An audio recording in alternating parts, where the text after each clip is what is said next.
बांध है, पानी भरा रहता है, तो सब चाहते हैं कि पानी का कोई ना कोई उपयोग हो, पानी किसी न किसी प्रकार के उपयोग में माना जाए। तो इस जाखम बांध पर एक परियोजना बनाई गई। ओके, एक परियोजना बनाई गई जिसका नाम जाखम परियोजना रखा गया। क्या नाम रखा गया? जाखम। तो इस परियोजना का नाम है जाखम परियोजना। ओके, ये हमारी जाखम परियोजना बनाई गई। फिर प्रश्न बनता है कि जाखम परियोजना में 100% पैसा किसका है? राजस्थान का, अन्य राज्य का कोई लेना देना नहीं है। ओके, फिर इस जाखम परियोजना के अंतर्गत हम ये भी कहते हैं यहां पर विद्युत बनाने का काम भी शुरू किया गया और इस जाखम बांध से 5.5 मेगावाट विद्युत बनती है, जिसमें पूरा हिस्सा किसका होता है? राजस्थान का होता है, अन्य किसी राज्य का हिस्सा नहीं होता। जैसे कि माही बजाज सागर परियोजना के अंतर्गत 140 मेगावाट विद्युत बनती है और 140 मेगावाट विद्युत में पूरा हिस्सा किसका होता है? राजस्थान का होता है।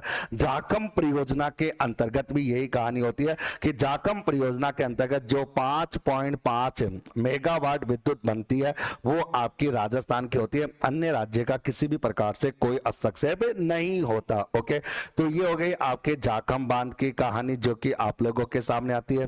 अब देखिए, हम प्रतापगढ़ जिले की बात करते हैं। प्रतापगढ़ जिले में क्या होता है कि इस यहां पर क्या होता है, प्रतापगढ़ जिले में दो प्यारी सी जगह है।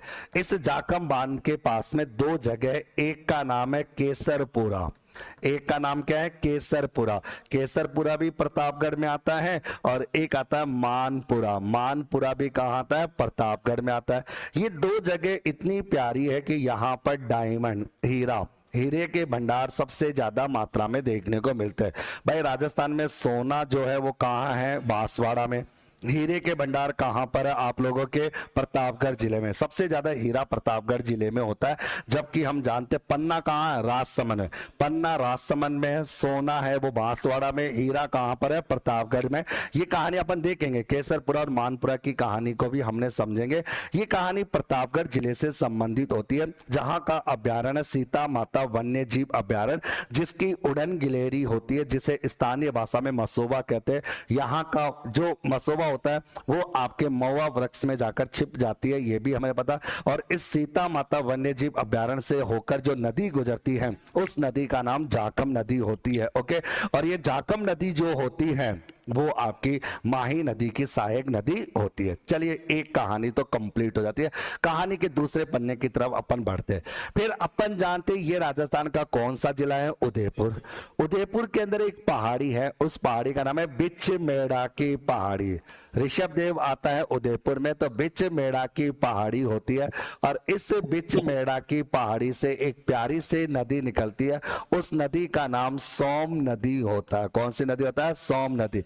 ये सोम नदी होती है बिच मेड़ा की पहाड़ी की बात अगर करें तो। ओके, अब सुनिए, इस उदयपुर से एक नदी निकली, सोम नदी। सोम नदी उदयपुर से बहते बहते बहते ये भी यहाँ आकर आ जाती है और यहाँ बन जाता है हमारा प्यारा सा त्रिवेणी संगम। ये हमारा त्रिवेणी संगम बन जाता है क्योंकि यहाँ पर तीन नदियां आकर मिल जाती है। यहाँ पर तीन नदियों का संगम, सोम माही जाखम, इन तीन नदियों का संगम यहाँ पर होता है। ये हमारा त्रिवेणी संगम होता है जिसके बारे में अपन कल बात की थी। ओके, अब यहाँ पर ये त्रिवेणी संगम है क्योंकि एक नदी कौन सी है? सोम, जो बिच मेड़ा की पहाड़ी से आ रही है। एक नदी कौन सी है? जाखम आती है। और एक नदी कौन सी है? माही। मुख्य नदी कौन सी है? माही।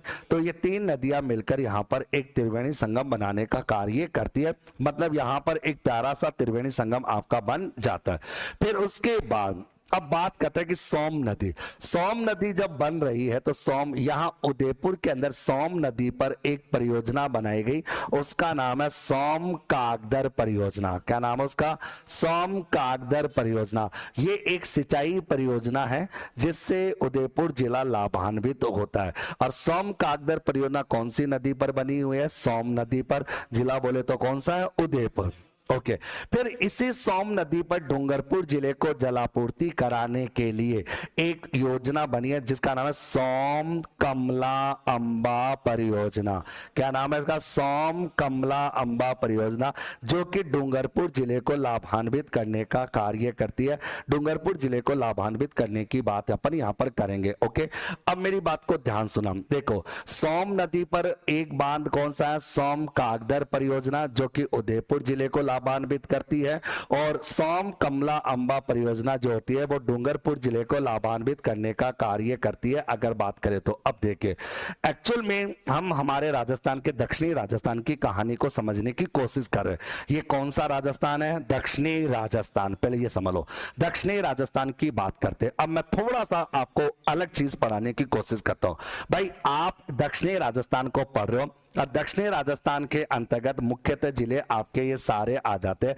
दक्षिणी राजस्थान की अगर बात करें, ये समझ लीजिए कि दक्षिणी राजस्थान जो है, जो बागड़ और मेवाड़, इन दो के रूप में जाना जाता है। ऐसे कह सकते हैं, बागड़ और मेवाड़ वाला जो हिस्सा है वो हमारा कौन सा राजस्थान कहलाता है? दक्षिणी राजस्थान कहलाता है। जहां बागड़ का नाम आते हैं डूंगरपुर और बांसवाड़ा आता है, और मेवाड़ का नाम आते हैं चित्तौड़, उदयपुर, राजसमंद, प्रतापगढ़। ये सारा मेवाड़ वाला हिस्सा आपका आ जाता है। ओके, अब मैं ये बात आपको क्यों बता रहा हूं, इसके बारे में सुन लो ढंग से। ओके, इससे दक्षिणी राजस्थान की कुछ विशेषताएं होती है। सबसे पहली विशेषता तो रहती है, अपन जानते हैं इस दक्षिणी राजस्थान में सर्वाधिक वनावरण क्षेत्र होता है। सर्वाधिक वनावरण क्षेत्र। ओके, सबसे ज्यादा वनावरण जो क्षेत्र है वो इसी दक्षिणी राजस्थान के अंतर्गत होता है। जैसे कि आपसे कोई पूछे राजस्थान में सबसे ज्यादा वन कहां कहां है, वनावरण क्षेत्र, तो आप बोलोगे उदयपुर, एक अलवर। अलवर भी आता है सेकंड नंबर पर, लेकिन अलवर को उदयपुर, अलवर, प्रतापगढ़, चित्तौड़गढ़ और बारां। तो अपन बात करते, तो आपने कहा उदयपुर, प्रतापगढ़, चित्तौड़गढ़, ये सब कौन से राजस्थान में है? दक्षिणी राजस्थान। तो सिंपल सी बात है, यहाँ के वनावरण क्षेत्रफल सबसे ज्यादा होता है। भाई, राजस्थान के अगर 5 जिलों की मैं बात करूं, 5 जिलों की बात करूं, तो उदयपुर, अलवर, प्रतापगढ़, चित्तौड़गढ़, बारां, ये 5 जिले ऐसे जहां पर वनावरण क्षेत्र राजस्थान का ज्यादा है। तो दक्षिणी राजस्थान में वनावरण क्षेत्र ज्यादा होता है।